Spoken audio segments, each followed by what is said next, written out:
This is Cart Rides with Micah. It's cherry blossom season in Japan, and I am here with Albert Bancroft, superintendent, Camp Zama Golf Course. I'm so glad to be here. Thanks for joining me. Shall we go have a ride around and have a look at the turf? Absolutely. All right, let's go. Hurrah. Good day. Al, that's that hill with the cherry trees. Yes. And they bloom how far apart from the top to the bottom in time? In time, at about a week's difference. Wow. So Yeah. I can see the one at the bottom has Right. fewer flowers, and the one up near the T at the top it looks like it's in about full bloom now. Yeah, the one on top's in full bloom. The one on the bottom is probably about half. This is a good time because they all got flowers now. But pretty quickly, the one on top will shed. It'll have the sakura snow as all the petals fall off. And then we'll start to get the green leaf. The next stage of viewing, the green leaves will pop out. And the bottom one will still have flowers. Patch will show up real good in about a couple of weeks probably. Yeah, Be this a it's nice bright orange. yeah. So here's a little large patch that's getting started, and this is on Noshiba, Japanese long grass, Zoysia japonica, and right here at where Al's foot is Yep. is where the core eye starts. That's the Zoysia matrella, and you can see the large patch is much more active Yeah. on the japonica than it is on the matrella. And that's why we sodded them, because it was such a big issue here. And there's those step bunkers you were talking about. Yep. That looks like fun maintenance. You fly mow those, string trim. It's all fly mow and weed eater, yeah.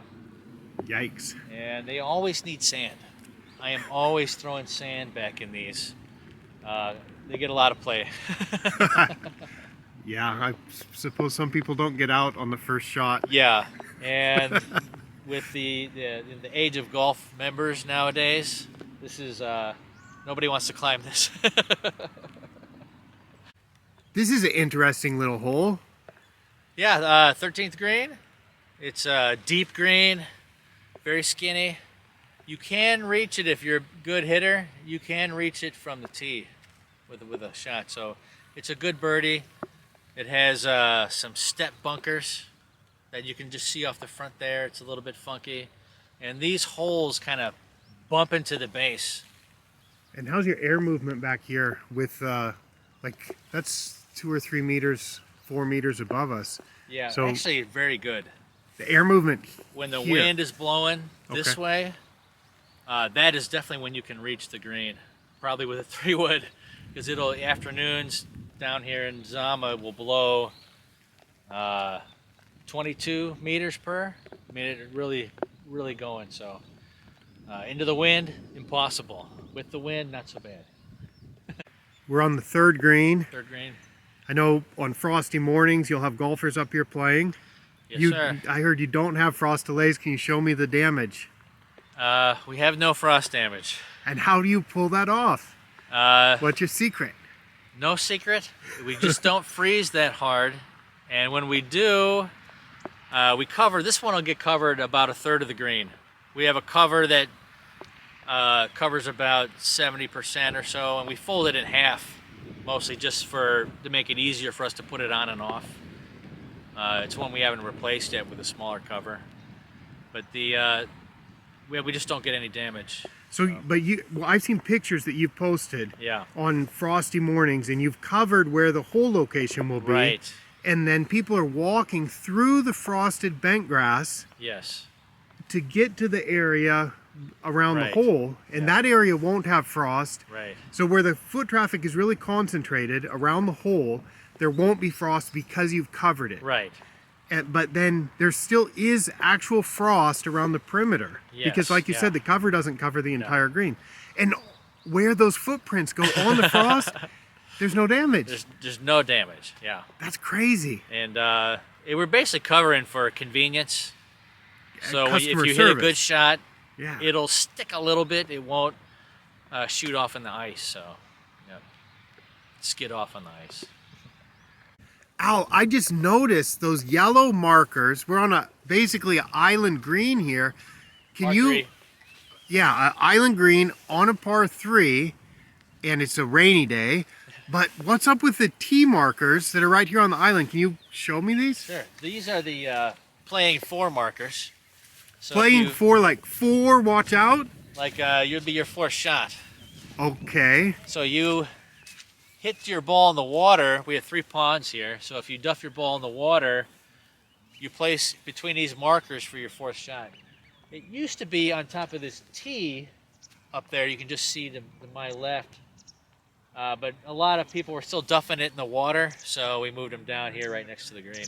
Oh, so it's like a Pace of drop, play, like a the drop zone. area. Yeah. So this is your, so you just drop here, and now you can chip onto the green, and yeah. Do you do that on the other holes where they could hit OB also? Yes, we have a couple spots where play will back up or get real slow, and that's where we put drop areas in. Typically around water. We don't play any OB except what's next to the road. Everything is lost ball, and you've got to re-tee. Or if we have the markers, you can play from the markers. So you've finished up the spring aeration on this green at least. Yeah, we've got 11 holes done. Yeah. Okay, and you just do hollow core once a year? Once a year, 8 millimeter, tightest spacing I can get out of the Pro Core. Okay, nice. And do you know what the organic matter is in the root zone? I do not. But it seems reasonable. No complaints about... None. Yeah, good. And the ball marks are not too deep. No, not at all. It used to be a big issue. The ball would almost bury, but we've cut that. It's just a normal ball mark, and you get that. My goal is to get that nice kind of drum sound when it hits the thud. So just enough sand for that. And you said you do measure the clipping volume. We do, yeah. And what's the one thing that you find most useful about it? I used to track it really closely, and I kind of stopped doing that. But every day the guys come in, they put down how much they got per green, and I'll look at it, the foreman will look at it, and see if something's really out of whack. And say, okay, there's a bad mower, or if a guy had to switch a mower, like a chain broke or something, we can see the difference in between individual machines. Sometimes we'll swap the machines off their routes. We have set green routes, A, B, C, and D, and okay, let's take A mower and put it on D route and see, is the pull the same? Yeah, but it's good for catching a mower that's out of adjustment. So that's the main thing. Yeah. And basically, when you used to look at it real closely, then you realized it was just trending the same all the time. Right. So you keep doing it, but now you're looking for the anomalies. Right. Yeah. Something's hinky. Yeah. Yeah, that's cool. Now, one thing that I'm just so interested in is the lack of frost damage. So tell me again, you cover, when you get the forecast frost, you'll go out the end of the workday before? Yeah. Or basically constantly from first week of December until probably first week of March. It just depends on the temperature in March. Okay, so basically for 3 months of the year, Yeah. for December, January, and February, Right. when the maintenance crew are finishing up the work for the day, they go cover all of the greens. Yes. You take the flag out and you go place it off the green, Yeah. and then you cover with a square. We'll cut the pin for the next day, and in that area, like this green has a cover that covers about 25% of it. We throw the cover on that section. And you tarp, you put some stakes in. Yeah, stakes. If it's really frozen, or in February it gets pretty cold. It's probably our coldest month. We'll use sandbags just to weight it down. Mm-hmm. And then in the morning, because you don't close the course unless it's covered in snow. First tee time will still be 7. Okay. But as long as it's light, we let them tee off. So it doesn't matter how much frost is out there. No. Your guys are walking across the frost. They're pulling the cover, folding it up, placing it at the edge of the green. Yep. In the out of play area, hopefully. Yes. Yeah. And then the golfers are traipsing across the frosted area, and they're putting to a hole that's been cut the previous day. And that little square around the hole will not be we get frosty, no damage, right? But even where they walk across the frost, there's no damage. No footprinting, yeah. And you grew up in what part of the U.S.? Chicago. Chicago area, yeah. So when you did that, did you guys do frost delays back then? When you? Yes, and when I worked in Wisconsin, we would have frost delays. We didn't open till April 1st when I was there anyway, so typically we wouldn't have frost by then, but a couple times it was close, and I would actually see frost damage there, up in Wisconsin. Not severe damage, just, you know, it would look wilted, and in a couple days you mow it and it'd be gone, but yeah. And when you first came to Japan, did you want to do frost delays, and were you scared of frost damage? Yeah, absolutely. They hadn't been using covers at the course I started at. We started to use them.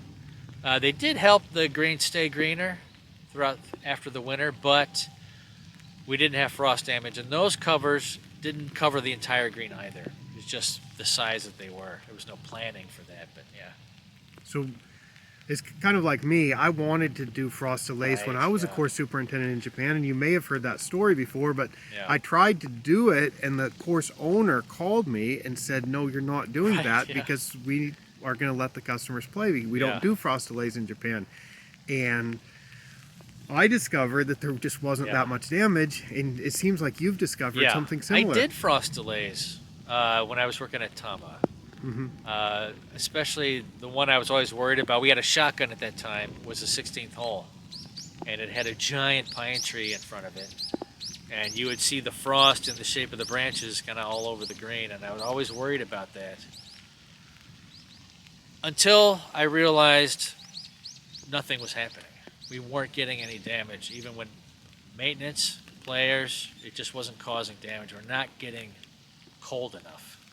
We'd be minus 2C, 3C, but that's not, we would just have no damage. So, yeah. Al, thank you so much for showing me around today. I really enjoyed it, and I enjoyed especially learning about that lack of frost damage. Happy to show you. Happy to show you. Well, I'm looking forward to our next meeting. Cheers. Cheers. Kanpai. Kanpai.